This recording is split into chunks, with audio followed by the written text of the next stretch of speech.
Welcome to our channel. Have you ever wondered how to get rid of those annoying houseflies? Stick around because we're about to reveal some surprising solutions and what flies fear the most. Flies may seem like a minor nuisance, but they can actually carry harmful bacteria that can affect your health. So, what's the easiest way to get rid of them?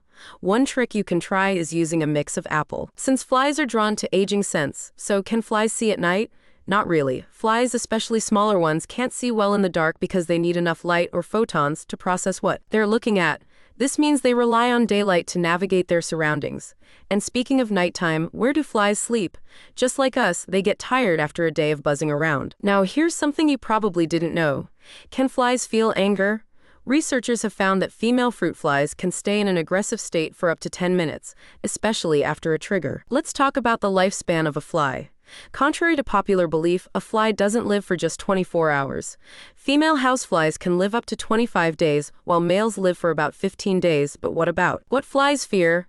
Flies are actually scared of shadows. When they sense a shadow, they think a predator is nearby, causing them to flee and stay in a state of fear for quite a while. So, if you want to stop flies in their tracks, try these simple tricks, and remember, they're more afraid of you than you might think. Don't forget to subscribe for more tips like these.